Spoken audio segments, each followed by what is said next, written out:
Welcome back. Bulletin का बाकायदा आगाज करेंगे। सबसे पहले आपको खबर देंगे मूसा खेल से, जहां पर मूसा खेल के इलाके राड़ा शम के मकाम पर मुसल्लह अफराद की फायरिंग से 23 अफराद जाँ बहक हो गए हैं। फायरिंग का वाकया डेरा गाजी खान रोड किंगरी से 2 किलोमीटर दूर पेश आया है, जबकि एसपी मूसा खेल अयूब अचकजई के मुताबिक ट्रकों और बसों से उतार कर शनाख्त के बाद 23 अफराद को फायरिंग करके मारा गया। मुसल्लह अफराद ने बैनुल सूबाई शाहराह पर नाका लगाकर मुसाफिरों को बसों से उतारा है और मुसल्लह अफराद ने 10 गाड़ियों को भी नजरे आतिश कर दिया। जाँ बहक अफराद का ताल्लुक पंजाब के मुख्तलिफ इलाकों से बताया जाता है। आपको आगाह करे हैं मूसा खेल से, जहां पर राड़ा शम के मकाम पर मुसल्लह अफराद की फायरिंग से 23 अफराद जाँ बहक हो गए हैं। फायरिंग का वाकया डेरा गाजी खान रोड किंगरी से 2 किलोमीटर दूर पेश आया है।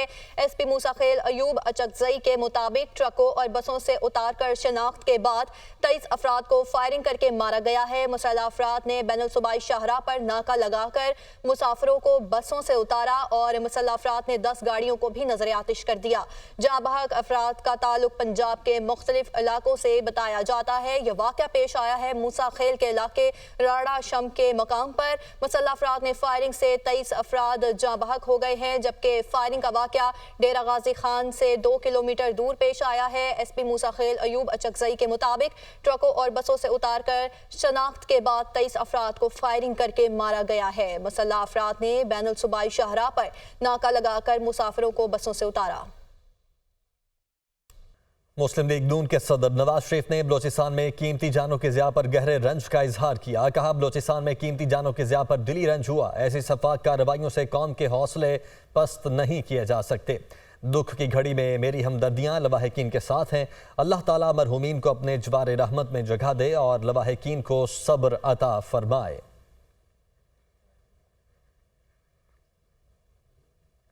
चेयरमैन पीपल्स पार्टी बिलावल भुट्टो जरदारी ने बलोचिस्तान में दहशतगर्दी के वाक़े में बेगुनाह शहरियों के कत्ल की मजम्मत की।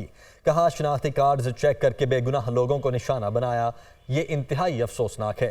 दहशतगर्दों के खिलाफ सख्त कार्रवाई की जाए। बलोचिस्तान हुकूमत ऐसे नासिर को कानून के कटहरे में लाए। जब तक आखिरी दहशतगर्द जिंदा है, दहशतगर्दी के खिलाफ जंग जारी रहेगी। पीपल्स पार्टी कठिन वक्त में सोगवार खानदानों के साथ खड़ी है। चेयरमैन पीपल्स पार्टी ने शुहादा के लिए दुआ की और सोगवार खानदानों से इजहार हमदर्दी किया। वजीर तवानाई अवैस लगारी ने कहा है कि पावर सेक्टर को दरपेश मसाइल हल कर रहे हैं। अवाम बिजली चोरी का बोझ बर्दाश्त नहीं कर सकते। बिजली चोरी रोकने के लिए कंपनीज को फ्री हैंड देंगे। गुज़श्ता 3 माह में जो काम हुए वो 75 साल में नहीं हुए।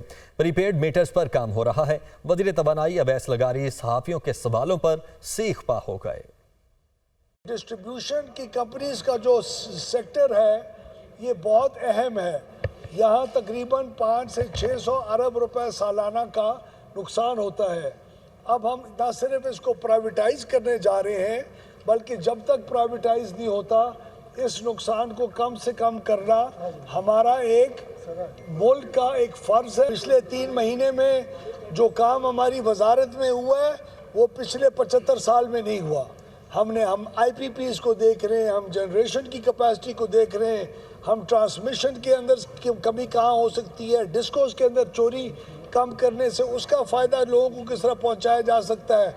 हम चीन के साथ बात करें, हम सिर्फ नेपको के रीजन में 15.6 या 7% चोरी है। उसको ख़त्म करना हमारा फ़र्ज़ है और हम उम्मीद रखते हैं कि इस हदफ को पूरा करने के लिए उनको फ्री हैंड देंगे। आप सवाल कीजिए। नहीं, आप सवाल करें ना यार, आप तकरीर क्यों कर रहे हो यार? चुप करके बात सुनो ना। सुनो सुनो सुनो सुनो सुनो आप इधर आ जाएं। अब आपका जवाब दे दूं। मैं अपनी कंपनी को कहूंगा कि आपको बुला के स्लैब्स के ऊपर जरा ब्रीफ कर। अलीमा खान ने कहा है कि सारों को एक ही फिक्र है, हम कहीं सियासत में ना आ जाएं। बता कर थक गए हैं। आप ना डरें, हम सियासत में नहीं आना चाहते। यहाँ सियासत तो हो ही नहीं रही। यहाँ एक दूसरे की टांगें खींची जा रही हैं। जहाँ स्क्रिप्ट लिखा जाता है उनको कहें वो तो बदल लें। जब जलसा होना होता है तो पांव पड़ जाते हैं। 8 सितंबर को हम सब जलसे में शामिल होंगे। वो रावलपिंडी में मीडिया से गुफ्तगू कर रही थी। एक फिक्र है सारों को कि हम सियासत में ना आ जाएं, लेकिन वो हमारे से एक दफ़ा कोई सवाल पूछ क्यों नहीं लेता कि आया हम सियासत में आना चाहते हैं कि नहीं। अगर कोई सवाल ही पूछ ले, हम बता बता के थक गए हैं कि आप ना डरें, हम सियासत में नहीं आना चाहते। आप जब कहते हैं कि लीमा खान या Bushra Bibi party take over करने लगी है, ये स्क्रिप्ट लिख रहे हैं ना बैठ के पीछे, आपको पता कहाँ से लिखी जाती है, जिसका मैं हमेशा जिक्र करती हूँ, वहाँ से उनको कोई स्क्रिप्ट तो बदल दें। आप लोगों को मैं हैरान हूँ कि आप ये 3-4 औरतों से डर रहे हैं। या सियासत तो हो ही नहीं रही।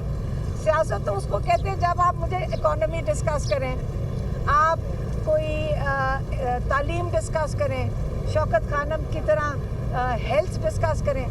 आप तो सारा दिन सियासत पाकिस्तान में उसको कहते हैं कि आप एक दूसरे को सारा दिन एक दूसरे को नीचे। पीआईए की निजकारी 1 अक्टूबर 2024 को करने का फैसला। सेक्रेटरी निजकारी डिवीजन के मुताबिक पीआईए की निजकारी के लिए जांच पड़ताल का अमल सितंबर में मुकम्मल हो जाएगा। मेंबर कौमी असम्बली फारूक सत्तार की ज़ेर सदारत कायमा कमेटी निजकारी इजलास में ब्रीफिंग दी गई है। इस हवाले से मुदस्सिर अली राना हमारे साथ मौजूद हैं। मुदस्सिर, ये बताइएगा कि ब्रीफिंग में क्या कुछ बताया गया? जी, कौमी असम्बली की कायमा कमेटी बराए निजकारी फारूक सत्तार की ज़ेर सदारत शुरू है और उसमें सेक्रेटरी निजकारी डिवीजन जवाद पाल ने बताया है कि पीआईए की निजकारी 1 अक्टूबर को करने का फैसला किया गया है। उससे पहले जो पीआईए की खरीदारी के लिए 6 कंपनियां हैं, उन्होंने ड्यू डिलिजेंस का प्रोसेस मुकम्मल कर लिया है और जो इस वक्त ड्यू डिलिजेंस का प्रोसेस चल रहा है, ये सितंबर के आखिर तक मुकम्मल कर लिया जाएगा और उसके बाद 1 अक्टूबर को पीआईए की निजकारी की जाएगी। साथ में ये तजावीज़ भी ज़ेरे गौर है कि जो पीआईए की निजकारी के बाद मुलाजमीन का मुस्तकबिल क्या होगा, तो जिस पर सेक्रेटरी निजकारी डिवीजन की जानिब से बताया गया है कि पीआईए के मुलाजमीन को 3 साल तक एंटरटेन करने की तजावीज़ निजकारी डिवीजन की जानिब से की गई है और उसके बाद पीआईए की निजकारी के बाद 3 साल के बाद मुलाजमीन को गोल्डन हैंडशेक पैकेज देने की सूरत में उनको रिटायर कर दिया जाएगा। साथ में ये भी तजावीज़ ज़ेरे गौर हैं कि अगर जो पीआईए खरीदेगा सही, तो ये तजावीज़ दी गई है। मुदस्सिर, बहुत शुक्रिया आपका। बिजली सारिफिन पर 46 अरब रुपए का मजीद बोझ डालने की तैयारी कर ली गई है। नेपरा ने तकसीमकार कंपनीज की दरखास्त पर समाअत मुकम्मल कर ली है। नेपरा अपना तफसीली फैसला बाद में जारी करेगा। मंजूरी की सूरत में बिजली ₹1.90 फी यूनिट महंगी होगी। ज़ीशान यूसुफजई हमारे साथ मौजूद हैं। ज़ीशान, बताइएगा क्या डिटेल्स हैं और किस मद में ये बिजली महंगी की जाएगी? आमिर, ये जो बिजली है ये सहमाई एडजस्टमेंट की मद में महंगी की जाएगी और आज इस पर नेपरा में समाअत हुई, लेकिन दौरान समाअत जो इंकशाफात हुए बहुत ही खौफनाक है। और अगर मैं आपके साथ तफसीलात शेयर करूं तो एक इंकशाफ ये भी हुआ है कि जो लोग नेट मीटरिंग पर जा रहे हैं तो कुछ तकसीमकार कंपनियां ऐसी है जो उन्हें मना कर रहे हैं और उन डिस्कोज में गैपको और पेस्को शामिल है जो लोगों को नेट मीटरिंग से मना कर रहे हैं, जिस पर नेपरा हुकाम ने जो बरहमी का इजहार किया और कहा कि हमारे पास बहुत सारी शिकायत आई है जिसमें लोगों को नेट मीटरिंग से मना किया गया है उनके कनेक्शन देने से। तो उस पर पेस्को हुकाम ने कह दिया कि ये हमारे बोर्ड ने फैसला किया था, जिस पर नेपरा हुकाम ने कहा कि नेपरा के कवानीन बड़े हैं या बोर्ड बड़ी है। तकसीमकार कंपनियों को लोगों को तंग करने में क्या मजा आता है, इसके पीछे फिलॉसफी क्या है? इसके साथ साथ जो एक अहम पॉइंट है वो कैपेसिटी पेमेंट्स का है कि कैपेसिटी पेमेंट्स ये 46 अरब रुपए में इजाफा इसलिए हुआ है कि इसमें 22 अरब रुपए कैपेसिटी पेमेंट है। जब इस पर बातचीत की गई तो पूछा गया कि कैपेसिटी पेमेंट में इजाफा क्यों हुआ, तो उसकी वजह यही सामने आई कि फरोख्त में बिजली की फरोख्त में कमी हुई है, तो इसी वजह से कैपेसिटी पेमेंट्स में भी इजाफा हुआ। इसके साथ साथ जो मेंबर सिंध थे वो जो बिजली की तकसीमकार कंपनी के CEO थे उन पर उन्होंने बरहमी का इजहार किया क्योंकि वो बगैर तैयारी के आए थे और उनकी जानिब से कहा सही, बरहमी का इजहार भी किया गया। ज़ीशान, बहुत शुक्रिया आपका। खबर देंगे तहरीक इंसाफ का मखसूस नशिस्तों के फैसले पर अमल दरामद के लिए सुप्रीम कोर्ट से रुजू। दरख्वास्त में इस्तदा की गई है कि इलेक्शन कमीशन की वजाहत की दरख्वास्त मुस्तरद की जाए। इलेक्शन कमीशन को आज़ाद अरकान की वाबस्तगी के सर्टिफिकेट मंजूर करने का भी हुक्म जारी कर दिया गया है। इस हवाले से मजीद आगाह करेंगे हसीब मलिक हमारे साथ मौजूद हैं। जी हसीब, आगाह कीजिए।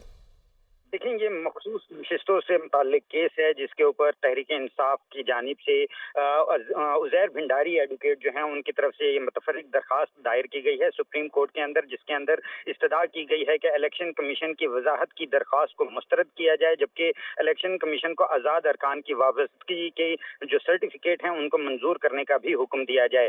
जो दरखास्त तहरीक इंसाफ की जानिब से दायर की गई है उसमें कहा गया है कि इलेक्शन कमीशन को 12 जुलाई के मुख्तसर फैसले फैसले पर अमल दरामद कराने के लिए हुक्म भी दिया जाए। दरखास्त जो दायर की गई है उसमें मौक़िफ़ अख्तियार किया गया है कि इलेक्शन कमीशन ने 12 जुलाई के फैसले पर वजाहत के लिए अदालत से रुजू किया था और इलेक्शन कमीशन दरखास्त जो है वो अदालती फैसले पर अमल दरामद में ताख़ीर करने की कोशिश है, एक बहाना बनाया गया है। और इसके साथ साथ ये भी कहा गया है कि इलेक्शन कमीशन ने मुतफर्रिक दरखास्त नेक नियति पर मबनी, उनकी जो दरखास्त है वो नेक नियति पर मबनी नहीं है। तो अदालत से इस्तदा है कि इलेक्शन कमीशन के फैसले पर इबहम होने की जो दरखास्त दायर की गई थी उसको मुस्तरद किया जाए और दरखास्त के अंदर ये भी जो है वो इस्तदा की गई है कि इलेक्शन जी, बहुत शुक्रिया हसीब इस हवाले से तफसीली तौर पर आगाह करने के लिए।